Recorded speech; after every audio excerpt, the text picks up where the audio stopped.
bisa rumah dengan orang tuanya. Lalu seperti apa berbakti kepada orang tua menjelang bulan puasa? Kami akan hadirkan perbincangan bersama dengan Ustaz Mariono. Saya sapa terlebih dahulu Ustaz Mariono. Assalamualaikum Ustaz. Waalaikumsalam warahmatullahi wabarakatuh. Kabar gimana Ustaz? Alhamdulillah sehat walafiat. Iya. Ustaz, berbakti kepada orang tua menjelang bulan puasa. Ini momentum yang mungkin setiap tahunnya bisa kita katakan harus bersyukur karena masih diberikan umur panjang dengan orang tua kita. Seperti apa Ustaz? Oke, baiklah ya. Momen menjelang puasa berbakti kepada orang tua itu bagaimana? Ya tentu antara satu orang atau antar keluarga beda-beda ya, tergantung situasi dan kondisinya. Hanya saja secara umum ada hadis Nabi bahwa ada 3 kelompok orang puasanya yang ditolak Allah Subhanahu wa Ta'ala. Yang pertama yang memutuskan tali silaturahim, yang kedua yang suami istri masih bertengkar, kemudian yang ketiga adalah yang tidak minta maaf kepada orang tua. Nah, poin yang ketiga inilah mungkin yang menjadi rujukan mengapa banyak orang ya ketika menjelang puasa itu kalau orang tua masih hidup sowan dulu atau pamitan atau minta maaf dulu kepada orang tua yang masih hidup. Malah yang di perantauan itu rela pulang kampung ya. Saking semangatnya untuk minta maaf kepada orang tua. Tetapi sebenarnya minta maaf tidak harus pulang kampung. Sekarang kan dunia sudah canggih ya. Bisa by phone, video call dan segala macam. Tentu nilainya beda antara datang langsung dengan video call. Yang kedua, bagi orang tua yang telah tiada biasanya ya bisa pulang kampung atau berziarah ke kuburannya langsung atau cukup kirim doa di rumah. Jadi ketika ditanya bagaimana berbakti kepada orang tua menjelang bulan puasa atau ketika bulan puasa, menurut saya ada 3. Yang pertama, kalau memang memungkinkan ini berarti ya rumahnya nggak terlalu jauh atau punya biaya untuk pulang atau memungkinkan untuk pulang, ya sebaiknya datangi orang tua kita, minta maaf ya, kemudian sekaligus mohon doa mudah-mudahan sehat selalu karena kita akan melaksanakan ibadah puasa dengan sebaik-baiknya. Itu cara satu. Cara kedua, ya orang tua kita kan perlu kita doakan. Misalnya bapak ibu kita masih ada, yang kita doakan kan tidak harus orang tua. Misalnya kakek nenek kita, tentu orang tua kita yang masih hidup akan sangat bangga ketika melihat cucunya mendoakan orang tuanya gitu. Jadi yang didoakan tuh bukan orang tua, kan orang tua masih hidup ya. Misalnya kalau telah tiada, ditelepon misalnya mak bapak kita, mak siapa nama kakek, siapa nama nenek, anakmu nak menjelang puasa nak ziarah, misalnya, itu orang tua senang karena bagian dari anak berbakti adalah yang mampu mengajak anaknya mendoakan orang tua. Jadi orang tuanya merasa senang, artinya berziarah. Itu cara kedua. Nah, cara ketiga ya ketika bulan puasa ini ya, mungkin tidak orang tua kita ini kita perlakukan istimewa lah dalam bulan puasa ini. Memperlakukan istimewa ini ada 2 ya. Pertama, orang tua itu kita bawa langsung ke rumah kita, atau yang kedua selama Ramadan minimal orang tua kita itu jangan capek, semua kita cukupi kebutuhan dan fasilitasnya. Apa kebutuhan atau fasilitas pada bulan Ramadan? 1, misalnya makan minumnya. Kitalah yang menyiapkan atau kita berikan sejumlah uang kepada orang tua kita. Kita katakanlah selama puasa perkiraan ayah dan ibu itu menghabiskan uang sekitar 5 juta misalnya berdua. Ya kita kirim duit 5 juta itu, kita bilang, mak, bapak, ini uang 5 juta nanti untuk sahur ya, untuk infak kalau pergi ke musola atau taraweh, kalau ada anak yatim nanti tolong bagikan gitu ya. Jadi uang itu dari kita dikirim kepada orang tua kita. Itu pun kalau orang tua kita masih tergolong agak sehat atau orang tua kita tak mungkin ikut kita ke rumah kita. Kenapa orang tua kita tidak bisa ikut kita? Biasanya ada 3 kemungkinan. Pertama, di rumah kita itu tidak nyaman. Mungkin kita punya suami yang tak baik, kita punya istri yang tidak baik, atau ada ganjalan lain di rumah kita itu, sehingga orang tua kita lebih nyaman ada di rumahnya sendiri. Yang kedua, kenapa orang tua tidak ikut kita? Biasanya di kampung ini ada sesuatu yang tak bisa ditinggalkan, misalnya anaknya yang lain, cucunya, atau apapun ya, seperti itu. Yang ketiga, punya kenangan yang tak bisa terlupakan. Biasanya ibu ketika bapak kita sudah meninggal dunia, dia tidak ingin jauh-jauh dari pusaranya. Nah, khusus orang tua kita yang berada di tempat kita, coba kita bayangkan, kita ini kan sudah berapa puluh tahun hidup. Anggaplah usia kita ini sekitar 45 tahun. Bukankah usia kita yang sudah 45 tahun ini, separuh usia kita ini kan mendapatkan pelayanan dari orang tua. Katakanlah mulai dari 0 sampai 20 tahun, itu ketika puasa. Sebelum kita menikah, umumnya ketika kita puasa, pasti orang tua yang menyiapkan. Mulai makannya, minumnya, dan seterusnya. Bisa tidak, atau mungkinkah kita dalam seumur hidup sekali saja memberlakukan ayah ibu kita seperti orang tua kita memberlakukan kita ketika masa kecil, tentu ketika puasa. Para pendengar, coba bayangkan ayah ibu kita ya, contoh saja. Ibu kita ketika kita masih kecil ya, memasakkan kita menjelang buka dulu, ibu masaknya nggak bisa 1 jam 2 jam. Menjelang sahur, ibu kita jam 2 sudah bangun, masak lama. Masaknya zaman dulu bukan 1 jam 2 jam, kadang lebih 2 jam. Nah, setiap hari. Nah, bisa nggak kira-kira ibu kita berlakukan seperti itu juga di tempat kita? Kita yang masak segala macam, ibu kita tuh bagaikan raja sebenarnya ya. Jangan pula kita bawa ke tempat tinggal kita, ibu kita pula yang jadi pembantu. Dia masak, dia nyapu, dia ngepel. Kerja kita sebagai anak, selpang. Nah, orang tua repot, itu nggak boleh.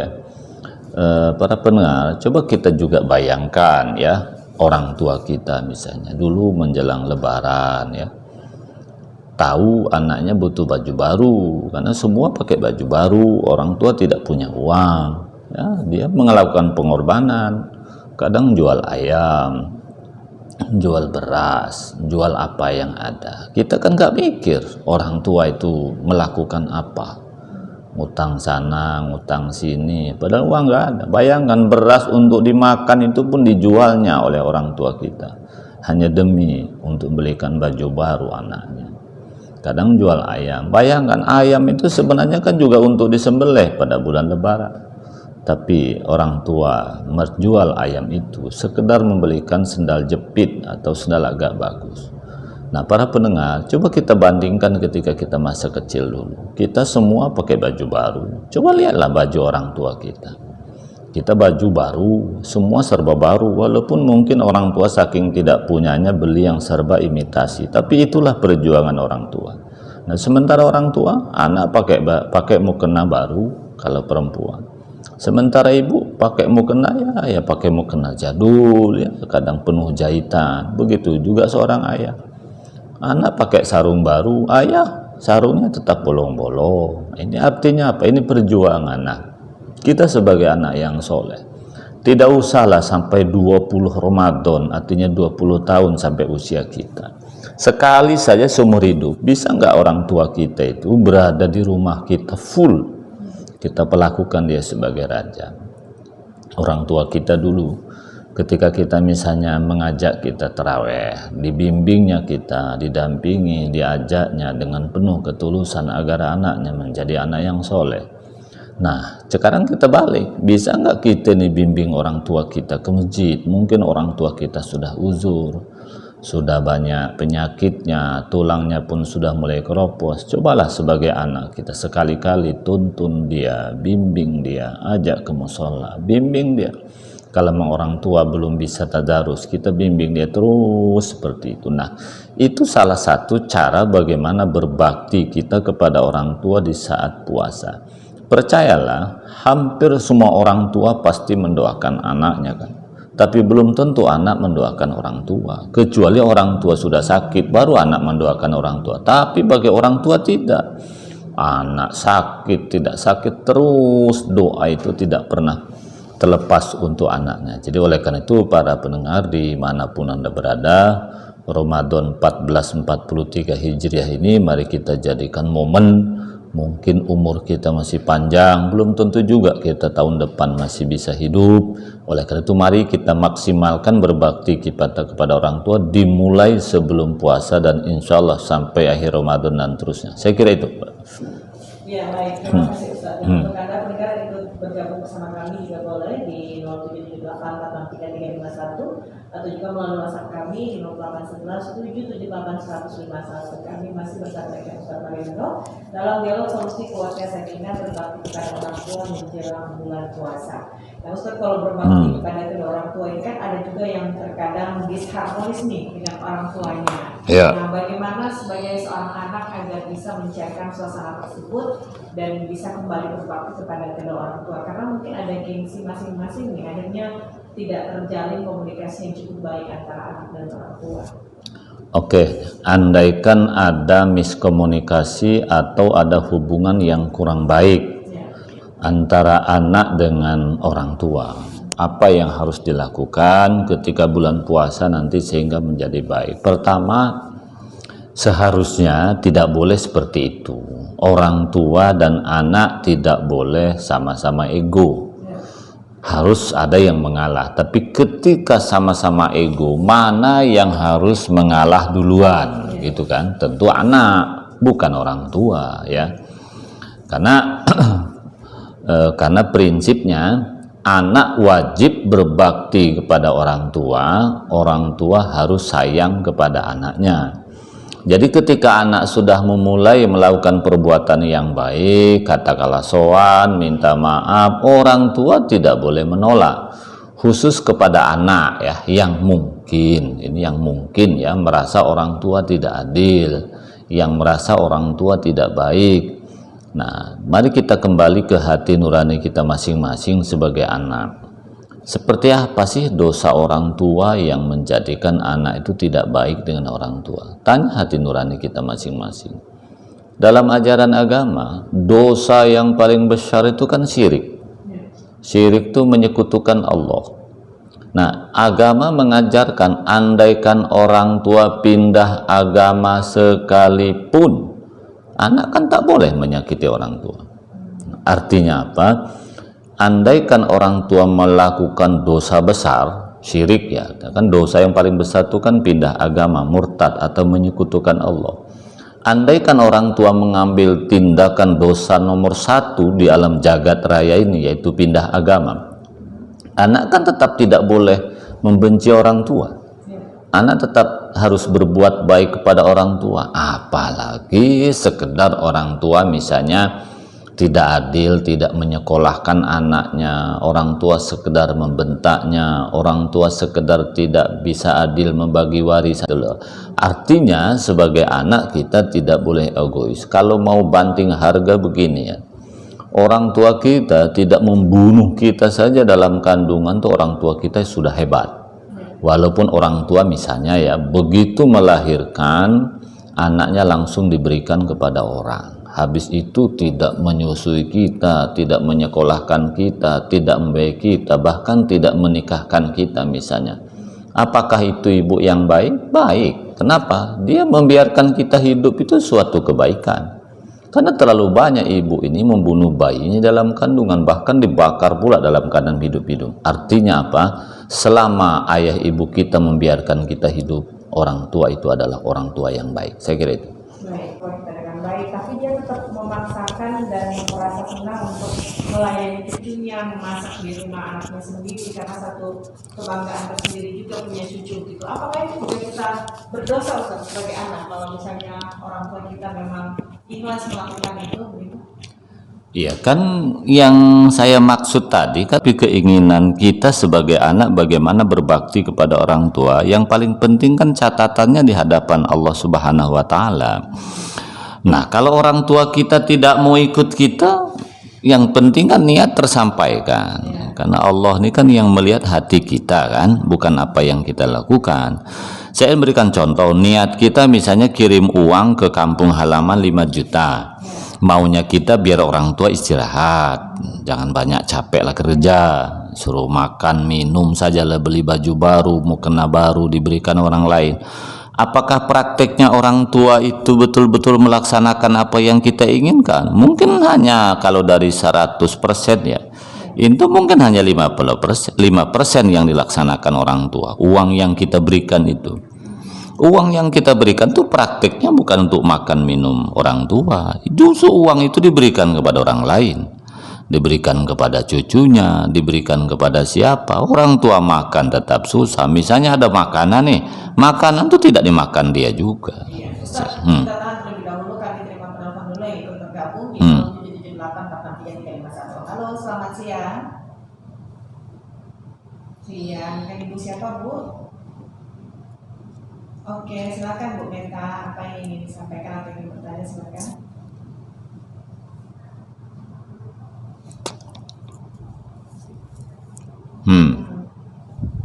Bu Meta, selamat siang. Ya, kita Bu Meta, silakan Ustaz. Oke, bagaimana cara berbakti kepada orang tua yang beda agama, berbakti kepada orang tua yang zolim kepada anaknya? Cara berbakti kepada orang tua yang beda agama, kaitan dunia, artinya bukan kaitan dengan akidah ya, tetap berlakukan orang tua kita dengan sebaik-baiknya. Orang tua sakit, obati. Orang tua butuh beras, kita kasih beras. Orang tua kita senangkan, kita ajak jalan-jalan. Biasalah kita belikan pakaian. Kalau ada uang belikan mobil. Walaupun orang tua beda agama, tapi kalau orang tua jangan pula ngajak kita maaf ke gereja, ke vihara, ke pura, kita ndak usah ikut-ikutan ibadahnya, gitu aja. Jadi sebenarnya yang berkaitan hubungan dunia kita tetap layani orang tua kita. Jangan sakiti dia, malah kalau sakit kita obati. Tapi yang tak boleh itu akidahnya diikuti, itu baru tidak boleh. Misalnya orang tua Natal kita ikut Natal, nggak boleh. Ya, jadi hubungannya dunia kita laksanakan sebaik-baik. Nah, bagaimana cara berbakti atau menyikapi orang tua yang zalim terhadap anaknya? Begini, kata kuncinya tidak boleh kejahatan dibalas dengan kejahatan, tidak boleh kezoliman dibalas dengan kezoliman. Nah, misalnya ibu kita maaf mencuri uang anaknya, kan ada mak yang mencuri uang anak itu ya. Nah, maka kita tidak boleh juga merampok harta orang tua, gitu ya. Kalau orang tua kita misalnya zolim terhadap anaknya, ya menurut saya sabar saja selama 2. 1, kalau kira-kira mengancam nyawa kita, mengancam nyawa anak, zolim ini kan macam-macam nih ya. Bisa zolim menyakiti fisik atau zolim sekedar omongan. Kalau zolim sekedar ngomongan, misalnya kau ini anak haram, kau ini anak semua kebun binatang disebut, biarkan aja lah. Tapi kalau misalnya zolim sampai mengancam jiwa, nyawa, ya itu baru kita bertindak. Kalau sampai mengancam akidah, itu kita bertindak. Yang mengancam jiwa itu pun jangan pula kita balas mengancam jiwa. Menurut saya berikan kepada saluran hukum yang ada. Lapor polisi, itu saja, bukan pula orang tua kita pukuli. Saya kira itu. Namun di satu sisi Ustadz, bagaimana misalnya kalau sebagai anak belum mampu dari segi materi, apa yang bisa kita lakukan untuk bisa berbakti selain doa yang kita lakukan kepada orang tua? Oke, kan sebenarnya orang tua tak pernah menuntut apa-apa dari anaknya, apalagi materi. Dalam otak orang tua tuh sama ya. Orang tua lebih ingin memberi daripada meminta. Saya ulangi ya. Orang tua itu lebih ingin memberi daripada meminta. Orang tua akan sangat bahagia ketika bisa memberi uang kepada anaknya. Dan dia sangat tidak nyaman ketika menerima uang dari anaknya. Beda itu. Ya, jadi karena memang semangat orang tua itu memberi. Coba bayangkan ya. Orang tua kita misalnya sakit. Kita telepon. Ma, sakit. Apa kata mak? Enggak nak, sehat, tak apa-apa, kata anak. Kalau memang sakit ke dokter mak, nanti aku yang biayai. Enggak nak, sehat. Padahal mama sakit gitu loh. Bukan berarti orang tua tuh sehat, takut anaknya itu keluar duitnya. Sebenarnya itulah orang tua gitu ya. Jadi sebenarnya andaikan kita termasuk anak yang masuk kategori yang tidak mampu ya, haruskah berbakti menggunakan uang? Tidak. Yang penting kan pelayanan. Coba kita lihat ya, orang tua misalnya ada anaknya yang sangat baik dengan orang tua, melayani makannya, minumnya, dan segala macam. Ada anak yang kaya raya. Betul, kalau orang tua kita nafsunya masih kuat, anggaplah di bawah 60 tahun ke bawah atau 50 tahun ke bawah, dia bangga dengan anaknya yang jadi bupati, yang jadi anggota DPR, yang jadi jenderal, yang hebat, diceritakan kepada orang lain. Itu yang dibanggakan orang tua kita. Tapi ketika orang tua yang sudah uzur, banggakah dengan anaknya yang punya jabatan? Tidak. Padahal orang tua yang menghabiskan segalanya. Apalagi anaknya yang kuliah di fakultas kedokteran, habis ratusan juta bahkan miliaran. Itu tidak dibanggakan orang tua lagi. Yang orang tua itu bangga dengan anaknya rajin sholat, rajin ibadah, rajin ke masjid, rajin membimbingnya. Walaupun anak tuh hidupnya susah, rajin melayani dia makan, rajin mendoakannya. Nah, maksud saya ternyata berbakti kepada orang tua itu tidak harus menggunakan sejumlah uang. Tidak ya, dua saja. Berbakti kepada orang tua itu membantu melayani apa keinginan orang tua. Orang tua sakit, kita obati, kita antarkan ke rumah sakit. Itu satu. Yang kedua, tunjukkan kepada orang tua bahwa kita dekat dengan Allah Subhanahu wa Ta'ala dan ajak orang tua kita beribadah. Itu orang tua senangnya luar biasa itu ya. Misalnya kita rajin sholat, rajin puasa, rajin beribadah, itu orang tua sangat senang itu. Walaupun anaknya kaya raya, ketika orang tua sudah uzur, anak itu tidak bangga lagi, kecuali orang tua kita masih nafsunya masih kuat. Saya kira itu. Baik. Tapi kalau Ustaz misalnya mungkin dari kita juga ada dengar ya yang orang tuanya sudah meninggal, ini bagaimana cara berbaktinya Ustaz? Apa yang kita bisa lakukan? Ya, kalau orang tua sudah meninggalkan, cara berbakti yang pertama, kalau harta warisan yaitu bagilah sesuai dengan ketentuan agama. Ya. Kecuali keluarga yang sebenarnya berhak menerima waris mengikhlaskan. Kan dalam agama harta waris ini kan bukan harta anak sebenarnya. Bisa adiknya, bisa pamannya, bisa ibunya, bisa siapa saja. Yang kedua, ada sebagian harta dari peninggalan orang tua itu ya kita infakkan untuk orang tua juga. Dan sebagai anak yang berbakti tentu kita rajin mendoakan agar orang tua kita husnul khotimah, dimasukkan surga tentu. Yang terakhir, kita menyambung tali silaturahim dengan kerabat, dengan teman-teman orang tua yang biasa orang tua menyambung tali silaturahim. Contoh, orang tua kita dulu akrabnya dengan si A, maka anak melanjutkan silaturahim orang tua kita, tetapi tentu pertemanan yang baik-baik. Kalau orang tua pun misalnya punya teman judi yang sangat akrab, jangan pula anaknya melanjutkan judinya. Artinya kan banyak orang tua punya geng, kata kita ya, geng yang baik, ya anaknya lanjutkanlah geng orang tua itu, tentu dengan catatan yang baik. Saya kira itu. Baik, berarti dalam hal kebaikan lah. Iya, betul. Nah Ustaz, kalau misalnya di satu sisi orang tua kita sudah meninggal dan ada juga yang mengatakan harus datang ke kuburannya untuk ziarah dan segala macam. Nah ini bagaimana Ustaz sebenarnya? Apakah itu memang harus sholat ke kuburan terus atau kan cukup mendoakan dan juga mungkin membacakan beberapa ayat suci Al-Quran? Ya, menurut saya, kalau saya, karena orang tua saya kan ayah telah tiada di Sumatera Selatan. Ya. Ziarah ini kan dari awal sudah saya katakan, ziarah langsung dan ziarah tidak langsung. Ziarah langsung itu berarti datang betul-betul ke kuburannya, berarti di atas pusarannya itu namanya ziarah langsung. Ziarah tidak langsung, ziarah itu kan bahasa Arab ya, kalau bahasa kitanya kan mengunjungi. Nah, jadi mengunjungi orang tua itu ziarah. Nah, begitu juga mengunjungi orang tua yang sudah meninggal, kita datang langsung atau tetap di rumah, kita mendoakan orang tua yang telah tiada di rumah kita, itu kan namanya ziarah juga. Yang membedakan mungkin letak kepuasan, letak kekhusyuan. Umumnya kalau kita datang ke kuburannya langsung, kalau situasinya memang memungkinkan, kalau situasinya tepat, itu akan lebih khusyuk daripada ziarah di rumah.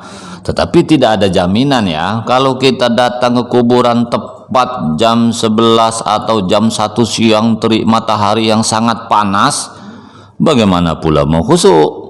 Atau ketika berziarah turun hujan, bunyi geledek tarter, artinya tidak ada jaminan juga. Tapi kalau misalnya berziarah ke kuburan setelah saya sholat subuh jam 6 pagi atau menjelang maghrib, biasanya khusyuk karena udara memungkinkan ya. Jadi sebenarnya kalau datang langsung tuh persoalan khusyuk dengan tidak khusyuk, tapi tidak ada jaminan. Nah, bagaimana solusinya? Ya ziarah di rumah saja kalau memang kita tidak memungkinkan. Lalu bagaimana supaya ziarah itu khusyuk? Nah, kan itu di rumah tapi tetap khusyuk. Caranya ada 3 ya. 1, jangan sendirian, ajak anak, ajak istri, ajak orang tua yang masih hidup, ajak keluarga dekat, panggil seorang ustadz, seorang kiai yang menurut kita kiainya itu soleh. Berbeda ya, doa orang yang soleh dengan sekedar doa itu bisa dipastikan beda. Coba aja, orang yang banyak dosa menurut kita suruh doa, orang yang menurut otak kita dosanya sedikit suruh doa, itu beda. Jadi langkah kedua supaya doa di rumah tuh khusyuk ya, itu tadi panggil orang ustadz untuk membimbing doa kita. Kemudian yang ketiga, mungkin tidak kita ini ada foto orang tua yang terbaik. Kalau bagi mereka yang tidak mau menyukai foto kan mungkin dianggap itu salah ya. Menurut saya kuburan orang tua itu foto ya dibesarkan, taruh di rumah kita. Itu juga bagian dari bagaimana caranya kita mendoakan orang tua khusyuk. Artinya apa? Ketika kita berdoa, di depan kita tuh ada kuburan orang tua kita. Jadi seolah-olah kita ini bertemu langsung dengan orang tua kita. Filosofinya begini ya, ketika kita misalnya nonton sepak bola, katakanlah pertandingan Real Madrid dengan Barcelona di TV, kita kan bukan sedang nonton TV sebenarnya, sedang nonton sepak bola yang ada di Spanyol situ, cuman melalui TV. Nah begitu juga kita berdoa, di hadapan kita ada foto kuburan orang tua kita. Kita bukan sedang menyembah orang tua di depan kita, itu tidak, tetapi sedang mendoakan orang tua kita yang ada di alam barzah supaya lebih khusyuk. Di depan mata kita itu ada foto kuburan. Saya kira itu. Baik, Ustadz, terakhir kira-kira apa yang bisa disampaikan kepada pendengar kita menjelang bulan suci Ramadan ini yang tidak lama lagi kita akan masuki, mudah-mudahan kita sehat semua yang berbakti kepada kedua orang tua. Oke, baiklah para pendengar dimanapun Anda berada, mumpung kita masih hidup, ya kan tidak ada jaminan tahun 2023 kita masih hidup, apalagi sekarang katanya COVID belum hilang, artinya malaikat Israel ini masih banyak di sekitar kita ini kan. Nah, karena tidak ada jaminan tahun depan kita masih hidup, ayo kita berjuang mengumpulkan sejumlah uang selama tidak mengganggu kebutuhan pokok kita di rumah, bayar air, listrik dan segala macam untuk keluarga kita. Kita sisihkanlah uang itu untuk berbakti kepada orang tua. Bisa orang tua kita ajak kemari, kita layani orang tua kita sebagaimana orang tua kita melayani kita ketika puasa dulu, atau kita pulang kampung tinggalkan sejumlah dana untuk kepentingan orang tua kita selama Ramadan, beli makannya, minumnya ya, menjelang buka puasa. Selama ini mungkin bukannya selalu makan terong lagi, sesekali lah pula ikan ayam. Begitu juga sahurnya, selama ini mungkin terasi lagi, berubahlah sedikit. Nah misalnya itu kan salah satu caranya Mungkin orang tua kita pergi terawih tidak pernah berinfak, bersedekah karena tidak ada uang. Kita berikan uang itu kepada orang tua kita, terserah orang tua kita, mungkin salah satunya untuk beri anak yatim dan sedekah termasuk di masjid.